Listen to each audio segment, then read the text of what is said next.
हमारी आज की कहानी सैम नाम के लड़के से शुरू होती है। सैम के पास कोई काम धंधा तो नहीं था, लेकिन उसे पार्टियों का बहुत शौक था। वो हर वीकेंड किसी न किसी पार्टी में जरूर जाता था। आज भी सुबह उठते ही वो अपनी दोस्त वीणा को फोन करता है। सैम और वीणा साथ ही पढ़े थे और दोनों में काफी गहरी दोस्ती थी। सैम उससे कहता है कि अगर तुम्हारा कोई दोस्त पार्टी कर रहा हो तो मुझे जरूर बताना। वीणा उसे बताती है कि मेरा कोई दोस्त पार्टी नहीं कर रहा, और ये सुनकर सैम उदास हो जाता है। सैम की एक और दोस्त थी और उसका नाम मैंडी था। सैम उसे भी फोन कर पार्टी के बारे में पूछता है। मैंडी उसे बताती है कि इस वीकेंड कोई पार्टी नहीं, जिसके बाद सैम फिर से उदास हो जाता है। उसी रात वीणा और मैंडी एक क्लब में मिलती हैं। सैम, वीणा और मैंडी तीनों एक ही कॉलेज में पढ़े थे, इसीलिए तीनों में गहरी दोस्ती थी। मैंडी से बातें करते करते वीणा का पर्स नीचे गिर जाता है। अपने पर्स को उठाकर वो जैसे ही ऊपर देखती है तो उसे अपने सामने एक आदमी नजर आता है। इस नए बंदे का नाम बॉसमैन था और उसकी जवानी देखकर वीणा हैरान हो गई थी। बॉसमैन भी वीणा की तारीफ करता है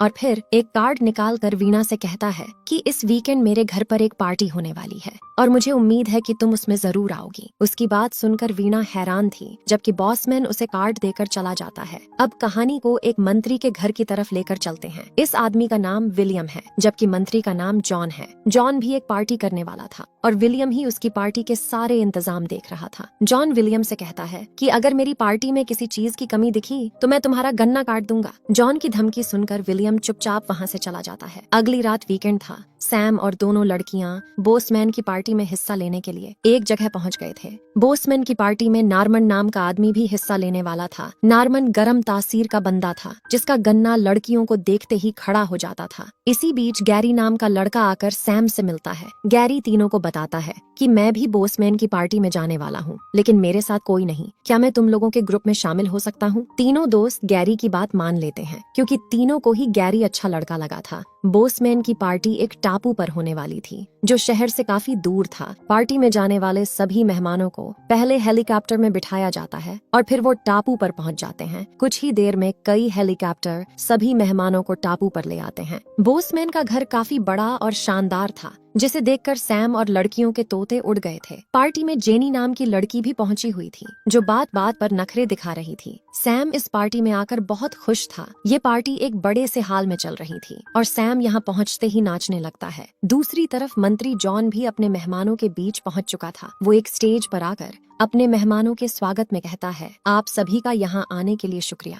आप सभी ये तो अच्छी तरह जानते हैं कि हमारे वैम्पायर भाई बहन हर जगह फैल चुके हैं। मुझे पूरी उम्मीद है कि जल्दी ही हमारा धरती पर राज होगा। हर साल की तरह इस साल भी मैंने एक पार्टी का इंतजाम किया है, ताकि मैं आपको ताज़ा खून पिला सकूं। जी हाँ दोस्तों, जॉन वैम्पायर्स का सरदार था। उसके सभी मेहमान भी वैम्पायर्स ही थे, जो जॉन की बातें सुनकर बेहद खुश हो रहे थे। अपनी बातें खत्म कर जॉन एक पर्दा हटाता है और पर्दे के दूसरी तरफ बोसमैन के मेहमान नजर आ रहे थे। ताज़ा ताज़ा खून देखकर जॉन के सभी मेहमानों के मुंह में पानी आ गया था। सभी की भूख बढ़ चुकी थी और वो किसी भी पल बोसमैन के मेहमानों पर टूट सकते थे। उधर बोसमैन के सभी मेहमान अपनी ही मस्ती में झूम रहे थे। वो इस बात से पूरी तरह बेखबर थे कि इस घर में बहुत सारे वैम्पायर्स मौजूद हैं जो उनका खून पीना चाहते हैं। जल्दी ही जॉन और उसके साथी भी बोसमैन के मेहमानों के बीच पहुंच जाते हैं। जॉन एक इशारा करता है, जिसके बाद पूरे घर को बंद कर दिया जाता है। इसी बीच विलियम जॉन के मैनेजर के साथ इसी घर में घूम रहा था। मैनेजर को आदमी बहुत पसंद थे और वो विलियम को एक कमरे में ले आता है। वो विलियम को पैसों का लालच देकर उसके हाथ बेड से बांध देता है, ताकि वो उसके साथ संबंध बना सके।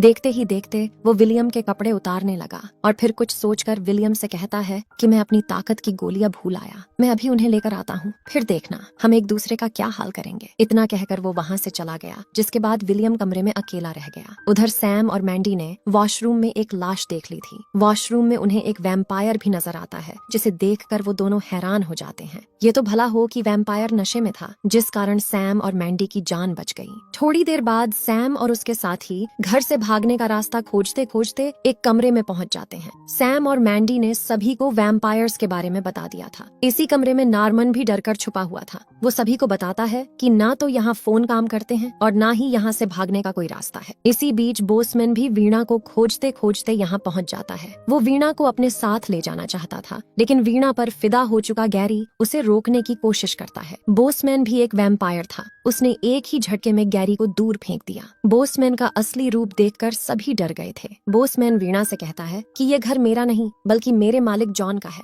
मैं उसी के कहने पर लड़कियों को पार्टी में बुलाता हूँ ताकि हम ताज़ा खून पी सके। इतना कहकर वो वीणा को काटने की कोशिश करता है, लेकिन तभी सैम पीछे से वार कर उसे बेहोश कर देता है। इसी बीच सैम कुछ सोचकर बोसमैन का पिन उठाता है और गैरी को देकर कहता है कि शायद ये पिन हमारी मदद कर सके। सैम का अंदाजा बिल्कुल सही था। घर के गार्ड्स गैरी को भी वैम्पायर समझ रहे थे, जिस कारण वो अब कहीं भी आ जा सकता था। गार्ड्स को धोखा देकर सभी दोस्त घर के ऊपरी हिस्से में पहुंच जाते हैं। इस हिस्से में सिर्फ वैम्पायर्स ही आ सकते थे। इसी बीच जेनी भी ऊपरी हिस्से में पहुंच चुकी थी और उसके साथ भी एक वैम्पायर था। जेनी पैसों के लिए ऊपर आई थी ताकि आदमी का गन्ना लेकर वो उससे पैसे ले सके। देखते ही देखते जेनी ने अपनी गुफा का मुंह खोल दिया। इसी बीच वो आदमी वैम्पायर में बदल जाता है और उसका असली रूप देखकर जेनी जोर से चिल्लाने लगी। जेनी की चीख सैम और उसके साथियों ने भी सुन ली थी। उधर जेनी भागने के लिए जैसे ही दरवाजा खोलती है तो उसका सामना सैम से होता है। वो जल्दी जल्दी सैम की टीम से मदद लेकर दरवाजा बंद कर देती है ताकि वैम्पायर बाहर ना निकल सके।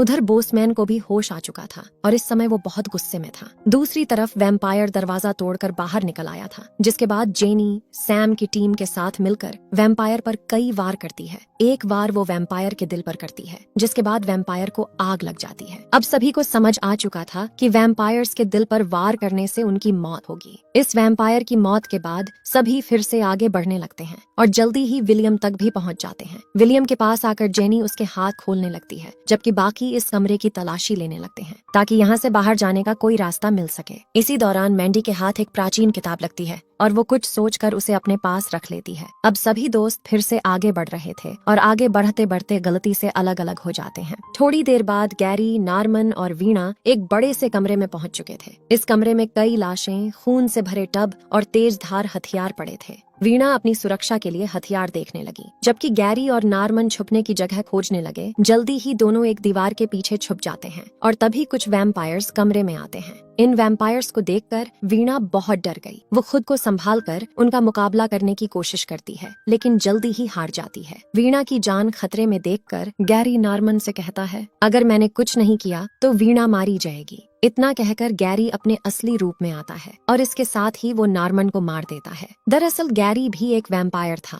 और वो जॉन का भतीजा था। उसने जब पहली बार वीणा को देखा था तभी से वो उसका दीवाना बन चुका था। वीणा के करीब जाने के लिए ही उसने अपनी सच्चाई छुपाई थी। नॉर्मन को मारकर वो वैम्पायर्स के पास आता है और उन्हें यहाँ से चले जाने को कहता है। गैरी जॉन का भतीजा था, इसीलिए वैम्पायर्स वीणा को जिंदा छोड़कर यहाँ से चले जाते हैं। दूसरी तरफ सैम, मैंडी, विलियम और जेनी के पीछे भी वैम्पायर्स लग चुके थे। जेनी सबसे पीछे रह गई और वैम्पायर्स उसे पकड़कर मार देते हैं। सैम, मैंडी और विलियम तीनों भागते भागते एक कमरे में आ जाते हैं। तीनों को पता चल गया था कि जेनी वैम्पायर्स के हाथों मारी जा चुकी है। उधर गैरी ने वीणा को भी सच्चाई बता दी थी कि मैं एक वैम्पायर हूँ और मैं तुमसे शादी करना चाहता हूँ। इसी बीच बोसमैन भी वहाँ आ जाता है और वो गैरी से कहता है कि वीणा की गुफा में मेरा ही गन्ना जाएगा। गैरी को उसकी बात अच्छी नहीं लगती, जिस कारण उन दोनों में लड़ाई शुरू हो जाती है। लड़ाई में बोसमैन गैरी पर भारी पड़ता है और गैरी अपनी जान बचाकर वहाँ से भागता है। वीणा इन दोनों की लड़ाई का फायदा उठाकर पहले ही भाग चुकी थी और अब बोसमैन भी उसके पीछे लग चुका था। जल्दी ही बोसमैन वीणा तक पहुंच जाता है, जो इस समय पवित्र पानी में खड़ी थी। बोसमैन भी इसी पानी में पहुंच चुका था और पवित्र पानी उसे जान से मार देता है। उधर सैम और मैंडी को अकेला छोड़कर विलियम घर से भागने की तैयारी कर रहा था, लेकिन जॉन के आदमी उसे पकड़कर मार देते हैं। थोड़ी ही देर बाद सैम और मैंडी प्राचीन किताब को पढ़ने लगे और किताब के जादू की मदद से बाहर निकल आते हैं। वीणा भी किसी तरह घर से बाहर निकल आई थी, लेकिन गैरी अभी भी उसके पीछे था, जो जल्दी ही उसे पकड़ लेता है। तभी सही समय पर सैम आकर उसे रोकता है और मैंडी उसे किताब के जादू से मार देती है। कहानी के आखिर में सैम और दोनों लड़कियां अपने घर की तरफ बढ़ रहे थे। जॉन और उसके वैम्पायर्स साथी आज भी जिंदा थे, लेकिन सैम की टीम उनसे काफी दूर निकल आई थी और इसी के साथ इस कहानी का यही अंत हो जाता है। हमारी